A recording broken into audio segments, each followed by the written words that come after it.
इंतजार कर रहे थे। देखो, जो चीज़ मैं बता रहा हूँ आप लोगों को मैंने बताया था, कई चीज़ों को मैं जवाब देने आया हूँ। हमारे जो यशस्वी मुख्यमंत्री भजनलाल जी ने जो घोषणा की थी कि वो तमाम पदों को भरेंगे और युवाओं को ज़्यादा से ज़्यादा रोजगार देने का काम करेंगे। तो साथियों, एक चीज़ आप लोगों को मैं बताना चाह रहा हूँ, कई लोगों के सवाल थे कि फर्स्ट ग्रेड में 2202 पद ही कैसे आए, पद ज़्यादा क्यों नहीं आए। सेकेंड ग्रेड भर्ती परीक्षा जो सेकेंड ग्रेड है उसकी विज्ञप्ति कब जारी होगी, कितने पदों पर यह भर्ती आएगी। इसके अलावा जो बिजली विभाग की भर्तियों को लेकर भी सवाल थे, अन्य विभागों में भर्तियों को लेकर सवाल थे, कंप्यूटर अनुदेशक भर्ती को लेकर सवाल थे, रोडवेज विभाग की जो 1650 के करीब बता 1550 या 1650 के करीब बता, मैंने एक ट्वीट भी किया था। तो साथियों, मैं इसको लेकर आप लोगों से चर्चा करूंगा। साथियों, मैं इतना जरूर कह सकता हूं, जब मुख्यमंत्री से मुलाकात की थी तो माननीय मुख्यमंत्री जी ने कहा था कि मैं युवाओं के लिए बहुत कुछ करना चाहता हूं। महिला आरक्षण को लेकर भी कमेंट आ रहे हैं, मैं कमेंट पर बाद में चर्चा करूंगा, लेकिन कई दिनों बाद आप लोगों से मैं रूबरू हो रहा हूं। इसको क्यों चला रखा है, बंद कर देना इसमें। तो मैं आप लोगों से इस लाइव के माध्यम से मैं इसलिए कि चालू नहीं कर पा रहा, जो चीज़ों को बोलना था कि लोग जुड़ जाए, क्योंकि मैंने 8:15 बजे का टाइम दिया था, पिछली बार भी 26 अक्टूबर को 8:15 बजे का टाइम दिया था, जुड़ नहीं पाया था। इसलिए मैं चाहता हूँ काफ़ी लोग जुड़ जाएं, उन तक मैसेज गया हुआ है और महत्वपूर्ण बात आपके सामने रखूँगा। युवाओं से मैं जुड़ा हूँ, लगातार युवाओं की बात रखना, उनका पक्ष रखना, युवाओं की बात सरकार तक पहुँचाना, जो मेरा कर्तव्य मैं निभा रहा हूँ। माननीय मुख्यमंत्री जी से मिलकर भी आपकी बात रखी थी और अब मैं उन भर्तियों को लेकर चर्चा और करूँगा, क्योंकि इस लाइव आज का इसलिए महत्वपूर्ण है कि मैं सेकंड ग्रेड भर्ती कितने पदों पर आएगी उस पर भी चर्चा करूँगा। फर्स्ट ग्रेड में जो कम पद हैं उसको लेकर भी चर्चा करूँगा।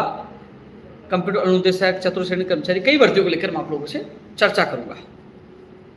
अभी लोग जुड़ गए हैं, मुझे लगता है कि मुझे अब मुद्दे पर आ जाना चाहिए, भर्तियों को लेकर चर्चा शुरू कर देनी चाहिए। साथियों, मैं इतना जरूर कह सकता हूं, कई लोग कह रहे हैं कि इस सरकार में क्या होगा, तो मैं ये बताना चाहूंगा कि 200 से ज्यादा पेपर लीक माफियों को पकड़ने का काम, जेल में डालने का काम यशस्वी मुख्यमंत्री भजनलाल जी ने किया है। जो पिछली सरकार में जो मांग उठा रहे थे, मैं आपको बता दूं, जो कांग्रेस कार्यालय के बाहर गए थे, हमें उठा के जेल में पटक दिया था। हम मांग कर रहे थे जूनियर अकाउंटेंट में 40% किया जाए सीटी के लिए। यही भजनलाल जी की सरकार ने 40% करने का काम किया, माइनस मार्किंग कर दिया, उसको हटाने का काम किया, जो पिछली सरकार में मांग कर रहे थे। पिछली सरकार में मांग कर रहे थे कि पंचायत जैन भर्ती के लिए भी, और उसकी आपको पता पंचायत जैन भर्ती के लिए भी नियम संशोधन हो गए। पिछली सरकार में मांग करते चतुर्थ श्रेणी कर्मचारी के हजारों पद खाली है, केवल मांग करते रहेंगे, लाठियां खाते रहेंगे, जेल जाते रहेंगे। लेकिन भारतीय जनता पार्टी की सरकार बनते आपने पता है कि इसके नियम संशोधन भी कर दिए हैं, चाहे वो वाहन चालक भर्ती हो, चाहे चतुर्थ श्रेणी कर्मचारी भर्ती हो। तो मैं धन्यवाद देना चाहूंगा मुख्यमंत्री महोदय भजनलाल जी का, जिन्होंने हम जब उनसे मुलाकात की बात रखी तो युवाओं की पीड़ाओं को समझा। जब युवाओं को मैंने मुलाकात की थी तो कम से कम इन भर्तियों के कम से कम पद सर्जित तो किए। लगभग 60,000 के करीब पद बताए जाते हैं, इसमें वित्तीय जो स्वीकृति 48,500 कितने पदों पर मिली है। वाहन चालक भर्ती भी आएगी, इसका कैलेंडर आपने देखा होगा, जो परीक्षा कब होगी और एग्जाम का परिणाम कब आएगा, यह भी इस कैलेंडर में जारी हुआ है।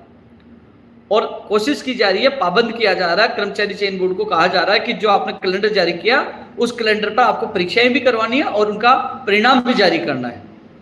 जो स्लॉट खाली रखे गए थे वो वाहन चालक भर्ती और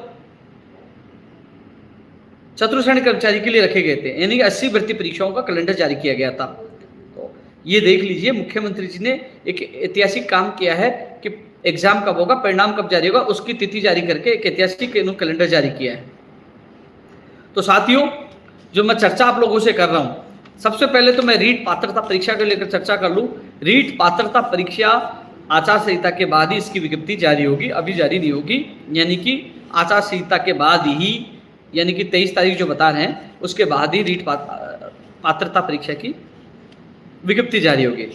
बीच में सवाल ये था कि एक एग्जाम होगी, पैटर्न चेंज होगा, काफी लोग दुखी हो गए थे, परेशान हो गए थे। जब युवाओं बेरोजगारों के प्रतिनिधिमंडल के साथ मैं सीएम साहब से मिला, सीएम साहब को अवगत करवाया, साहब 2 एग्जाम ठीक है, और ट्वीट करके सोशल मीडिया पे डालकर मैंने कह दिया था, मुख्यमंत्री जी ने इसमें सकारात्मक आश्वासन दिया, रीट पात्रता परीक्षा और शिक्षक भर्ती होगी, वही हुआ। यानी कि जो पिछली सरकार में जो हम संघर्ष कर रहे थे, जिन भर्तियों के लड़ रहे थे, उनमें से 3-4 मांगे आते ही मुख्यमंत्री जी ने पूरी कर दी है। तो साथियों, रीट पात्रता परीक्षा की विज्ञप्ति आचार संहिता के बाद ही जारी होगी। एक चीज और कह रहा था मैं, सेकंड ग्रेड, एक सवाल में उठा रहा था, कई लोग कह रहे थे कि 17,000 पद शिक्षा विभाग में स्कूल व्याख्याता के खाली है, मात्र 2202 पदों पर विज्ञप्ति क्यों जारी हुई? तो साथियों, उन तमाम युवाओं के लिए जो मेरा लाइव देख रहे हैं, उनके लिए बड़ा महत्वपूर्ण है, इसको गौर से सुनना और लोगों को बताना।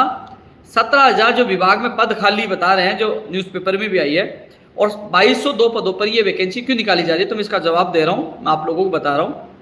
मैं विभाग में मैंने अधिकारियों से बात की, ऐसा नहीं है कि मैं शाहपुरा चला गया तो आप लोगों को भूल गया, नहीं, कभी ना। मैं महीने में 1-2 बार जयपुर आता हूँ, तो मेरा कर्तव्य युवाओं के लिए आवाज़ बुलंद करना वो भी निभा रहा हूँ, और जो मैंने वचन शाहपुरा की जनता को दिया था 365 दिन काम करने का, वो भी निभा रहा हूँ। तो साथियों, जिस समय इन पदों की गणना की जा रही थी, क्योंकि अभी नहीं है, वित्तीय स्वीकृति अभी मिली है, जिस समय पदों की संख्या की गणना की जा रही थी, उस समय ये पद इतने ही रिक्त थे, उसके बाद तो और भी पद रिक्त है। तो मैं आपको बता दूं, 2202 पद है और 225 पद है एग्रीकल्चर विषय के, जो नियम संशोधन की वजह से अटका पड़ा है। तो टोटल है 2427 पदों पर फर्स्ट ग्रेड होगी, यानी 225 पद किसके हैं? एग्रीकल्चर विषय के, जो लोग इंतजार कर रहे हैं नियम संशोधन के। तो ये 2427 पदों पर स्कूल व्याख्याता होगी। अब सवाल है कि क्या पदों की संख्या बढ़ेगी क्या?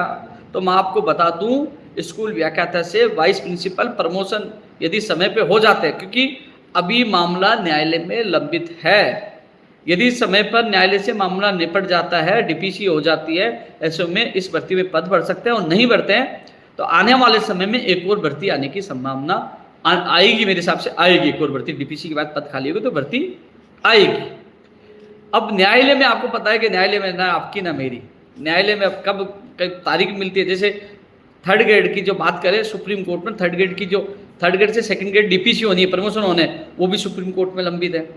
पिछली बार जो 50,000 पद बढ़ाने की मांग कर रहे थे, तब यही कहा गया था पद खाली नहीं है, क्योंकि प्रमोशन होगा, डीपीसी हो गए, तब थर्ड ग्रेड में पद खाली होंगे। सब लोगों को पता होगा वो जो मामला आंदोलन हुआ था, उसमें तत्कालीन शिक्षा मंत्री का यही बयान था। तो वो मामला भी सुप्रीम कोर्ट में लंबित है। हालांकि मुझे पता है कि जब सुप्रीम कोर्ट में जब फैसला आएगा, उसके बाद जब थर्ड ग्रेड से सेकंड ग्रेड पर जब डीपीसी होगी, तो थर्ड ग्रेड में काफी पद खाली होंगे, बड़ी संख्या में, मेरे हिसाब से अनुमानित है हजारों की संख्या में थर्ड ग्रेड भर्ती आएगी। तो ऐसे स्थिति में मैं आपको बता दूं, यदि समय पे डीपीसी हो जाती है, न्यायालय से ये जो मामला अटका वो हल हो जाता है, तो इस भर्ती में पद बढ़ सकते हैं। मैं भी कोशिश करूंगा, माननीय मुख्यमंत्री से मुलाकात करके पद बढ़ाने के लिए मैं पूरी कोशिश करूंगा। यदि न्यायालय से नहीं हो पाता तो फिर आने वाले समय में नई भर्ती आ सकती है, ये आप लोगों को मैं बता रहा हूँ। लेकिन मेरे तरफ से जो कोशिश होगी, मैं पूरी कोशिश करूंगा, ये आप लोगों को विश्वास दिला रहा हूँ। सीधा रख भाई, इसको क्यों पकड़ रखा है? इसमें क्या है? किसमें? तेरे पे। इसलिए अब मैं बात कर रहा हूँ सेकंड ग्रेड की।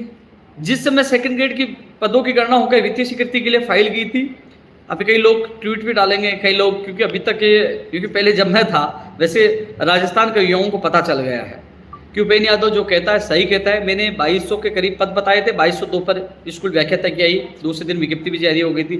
मैंने 1-2 महीने पहले भी बताया था, लोगों ने कहा कि क्योंकि किसी कारण नहीं जा पाई थी वो अभ्यर्थना, लेकिन मैंने उसका खंडन भी किया था, नहीं जा पाई।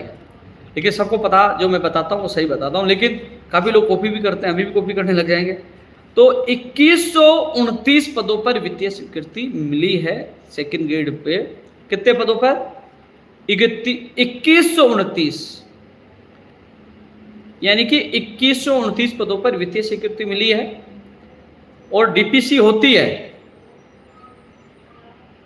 क्योंकि डीपीसी प्रस्तावित है, डीपीसी होने के बाद, प्रमोशन होने के बाद इसमें पदों की संख्या बढ़ेगी।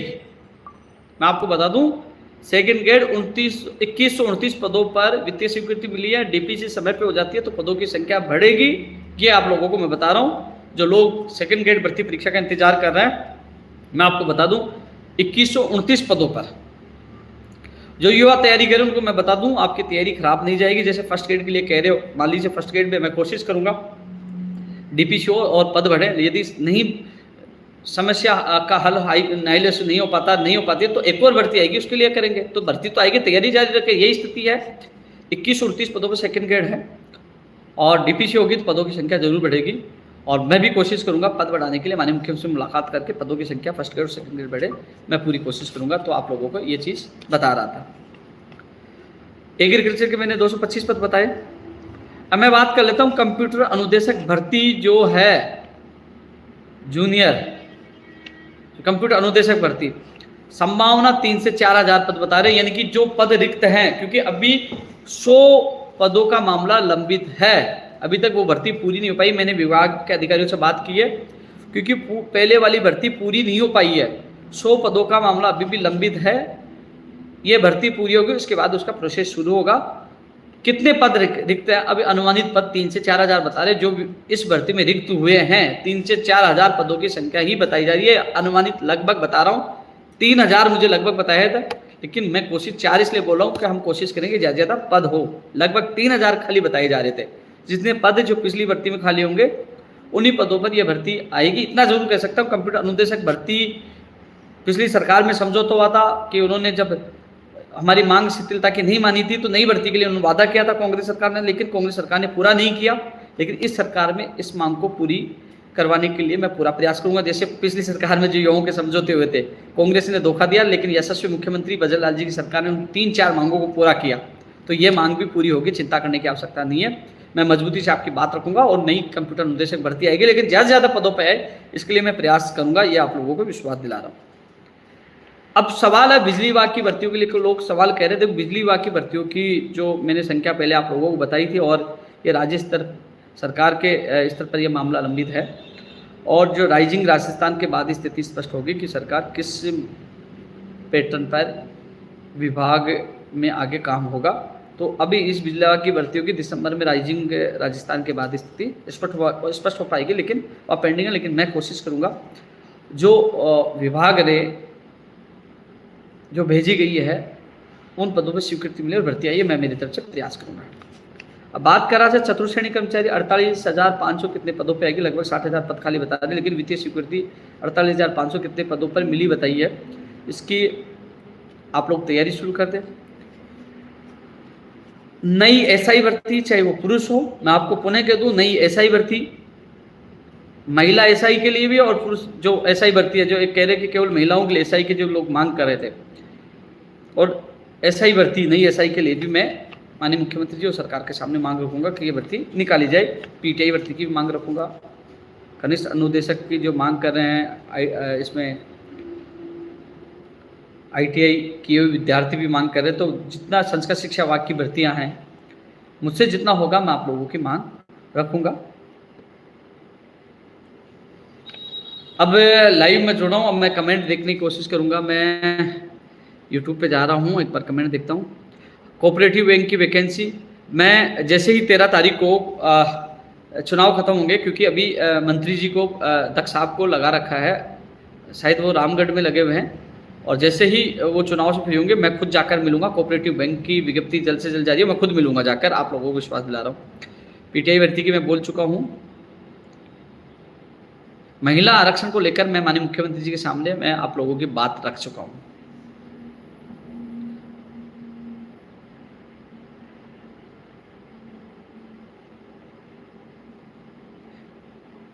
वीडियो वेटिंग का जो मामला है और इस बार जो सुनवाई बता रहे हैं, क्योंकि इस बार डबल एजी साहब से मेरी बात हुई थी, वो विदेश गए हुए थे और आज सुनवाई थी, लेकिन डबल एजी साहब ने कहा कि मैं जल्दी लौट रहा हूँ और अगली सुनवाई में वो पूरी कोशिश करेंगे इसका निस्तारण हो जाए। मेरी बात हुई है डबल एजी साहब से, जो वीडियो भर्ती के मामले में हाई कोर्ट में जो केस सरकार की तरफ से केस लड़ रहे हैं।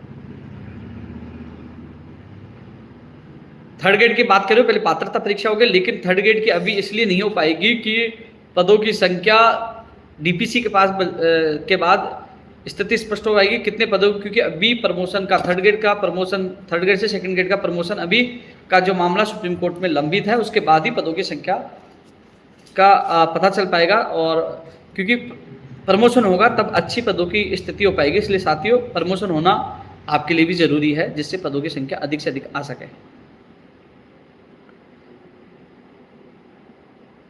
ईओ आरओ के लिए भी मैसेज आ रहे हैं, जलदाय विभाग में भर्ती के लिए मैसेज आ रहे हैं।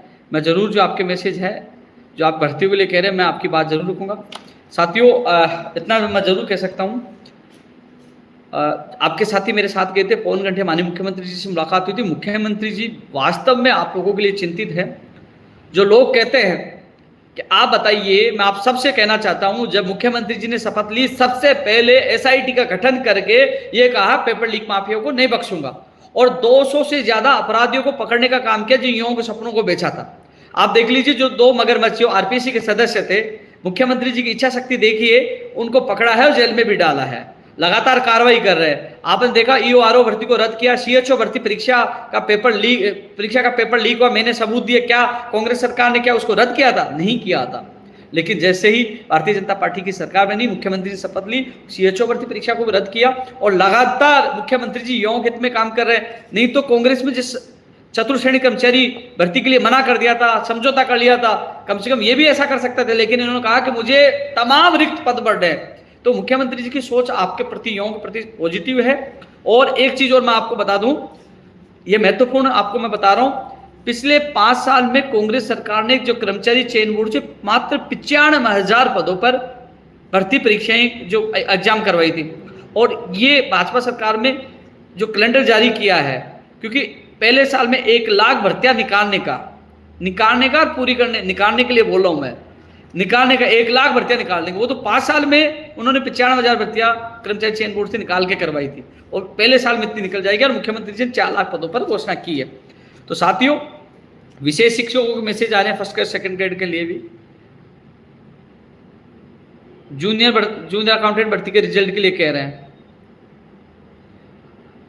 मैं शायद जयपुर 1-2 दिन में आऊंगा, तो मुझसे आप लोग मिल सकते हैं, मैं कोशिश करूंगा, क्योंकि जो कमेंट फास्ट चल रहे हैं, किसी का रिजल्ट होगा तो मैं आपकी बात जरूर रखूंगा। मेरी चेयरमैन साहब से सीधी बात होती है, मैं उन तक जब युवाओं के मैसेज आते हैं उन तक बात रखता हूँ। रोडवेज विभाग में भी मैं मिल के आऊँ, कल ही मिल के आऊँ रोडवेज विभाग में। तो मैंने ट्वीट करके बताया 1650 या 1550, शायद 1650 होंगे, तो वो राज्य सरकार के पास उसका मामला लंबित है, और आचार संहिता के बाद मैं कोशिश करूंगा। रोडवेज विभाग, परिवहन विभाग की भर्तियों की विज्ञप्ति जारी हो, बिजली विभाग की भर्तियों की विज्ञप्ति जारी हो, शिक्षा विभाग की भर्तियों की विज्ञप्ति जारी हो, तो तमाम विभागों में जल्द से जल्द भर्तियां निकले, ये चीज़ मैं आप लोगों की मजबूती से रखूंगा।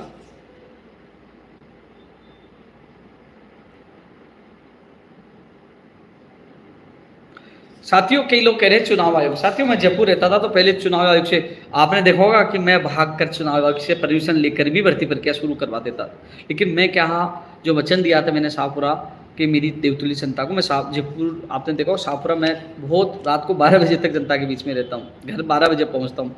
तो मेरी मजबूरी है, क्योंकि साथियों आप समझ जाओगे, क्योंकि आपका जो नेतृत्व करने वाला व्यक्ति यदि जहाँ नीति नियम बनते हैं वहाँ पहुँचता है तो आपकी मदद करेगा। आपने देखा होगा कि जैसे अभी सीटी में 40% करवाना, आपकी चतुर्थ श्रेणी कर्मचारी, कई भर्तियों को लेकर जब भी माननीय मुख्यमंत्री मुलाकात की, आपकी बात रखी, तो कहीं ना कहीं आपकी बात रखने वाला कोई होना चाहिए।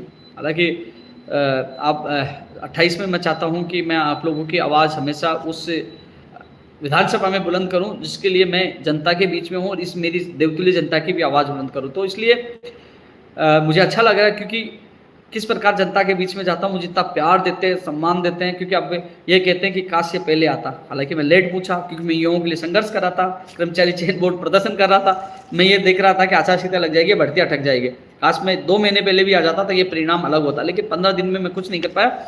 लेकिन मैं इतना जरूर खुश हूँ, शाहपुरा की जनता मुझे बहुत प्यार दे रही है, सम्मान दे रही है, वही मेरी हार ही जीत है, क्योंकि उनका प्यार ही मेरी जीत है। तो साथियों, मैं दोनों भूमिका निभा रहा हूँ कि जब भी माननीय मुख्यमंत्री जी से, मंत्रियों से, अधिकारियों से मुलाकात होती है तो मैं आपकी भर्तियों की बात मजबूती से रखता हूँ। जनता के शाहपुरा की जो मांगों को लेकर जाता हूँ तो उनको भी मजबूती से रखता हूँ। तो दोनों दोहरी भूमिका मैं अच्छी तरह निभाऊंगा और विश्वास दिलाता हूँ मैं आप लोगों के लिए पूरी मेहनत करूँगा, पूरी बात सरकार तक मैं रखता रहूँगा। तो साथियों लगभग 22 मिनट आप लोगों से मैं चर्चा कर चुका हूँ। आने वाले समय में भी मैं आप लोगों से चर्चा करता रहूँगा। नई भर्ती की भी मांग आई है, नई भर्ती की भी आई है, तो मैं आपको बता दूं पीटीआई के लिए मैं बात रख चुका हूं और दोबारा रखूंगा। मैं कोशिश करूंगा क्योंकि पीटीआई भर्ती पहले वाली पूरी नहीं हो पाई है ना, वो पहले वाली पूरी होगी तब स्थिति स्पष्ट होगी कितने पद खाली है, उसके बाद ही नई भर्ती की प्रक्रिया शुरू होगी। पीटीआई नई भर्ती का इंतजार कर रहा है। तो साथियों संस्कृत शिक्षा विभाग में जरूर पीटीआई की आएगी, पहले सामान्य शिक्षा विभाग में थोड़ी सी वो पहले वाली भर्ती पूर्ण होगी, उसके बाद स्थिति स्पष्ट हो जाएगी।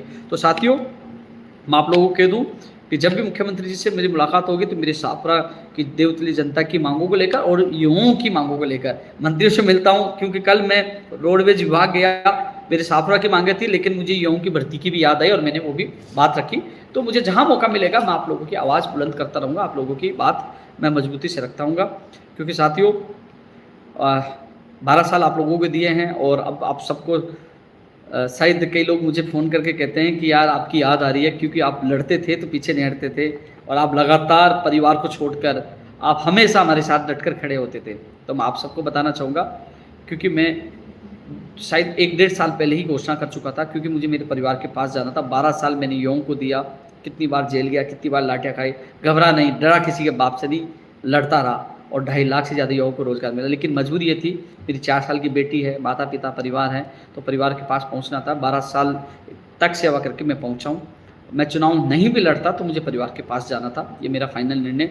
आपने देखा होगा जब युवा बेरोजगार सम्मेलन था, जब कांग्रेस के मंत्री स्टेज पे थे, तब मैंने सबके सामने ऐलान किया था। ऐसा नहीं कि मैं चुनाव लड़ लिया, भूल गया या मैं छोड़ के चला गया, नहीं, मैंने ऐलान बहुत पहले कर दिया था, कांग्रेस सरकार के दौरान ही कर दिया था कि मैं मेरे परिवार के पास जाऊँगा। तो साथियों लेकिन फिर भी आप भी मेरा परिवार हो और जब भी मुझे सरकार में जब भी बात रखने का मौका मिलेगा, चाहे मुख्यमंत्री जी हो, चाहे मंत्री हो, चाहे अधिकारी हो, मैं बात मजबूती से रखूँगा, आपकी बात रखूँगा। मुझे पता है कि आपकी पीड़ा मेरे से ज़्यादा बेहतर कोई भी नहीं जानता और हमेशा रखा और हमेशा रखता रहूँगा।